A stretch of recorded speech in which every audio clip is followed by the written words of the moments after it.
Son état d'esprit, on peut le résumer à un livre, puisque on lui a demandé, évidemment c'est l'exercice obligé au Salon du Livre, quels étaient les livres qu'il avait le plus marqué. Il a d'abord évoqué Les Misérables de Victor Hugo, mais il a surtout insisté sur le mythe de Sisyphe, le livre de Camus. Il a dit voilà, le mythe de Sisyphe, c'est un peu comme cette campagne, il s'est comparé à Sisyphe. Sauf qu'attention, Sisyphe, souvenez-vous, c'est cet homme qui est condamné à gravir une montagne avec un énorme rocher sur le dos, un rocher tellement lourd qu'alors qu'il arrive au sommet de la montagne, eh bien patatras, il s'écroule et il doit en permanence remonter cette montagne sans jamais réussir à atteindre le sommet. Alors évidemment, François Hollande s'est assez vite rendu compte que ce mythe n'était pas vraiment un mythe de victoire. Alors il est revenu vers nous 5 minutes après, vers nous les journalistes, pour nous faire une sorte d'explication de texte et nous dire non, ce qui m'importe dans le mythe de Sisyphe, c'est l'idée de l'éternel recommencement. On lui a demandé donc si son rocher en ce moment, dans cette nouvelle phase de campagne, dans ces dernières semaines, était un peu plus lourd à porter. Écoutez.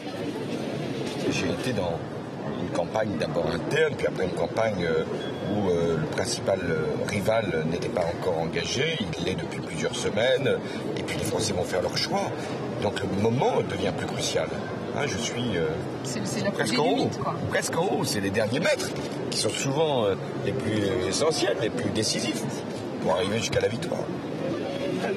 Un François Hollande qui a donc conscience que cette séquence qui s'ouvre sera sans doute une séquence plus difficile, que rien n'est joué, mais un François Hollande malgré tout qui reste extrêmement calme, assez serein et qui contraste donc avec son entourage qui, chez certains en tout cas, on sent une certaine fébrilité avec ces sondages qui se retournent avec la montée à la fois de Nicolas Sarkozy et de Jean-Luc Mélenchon.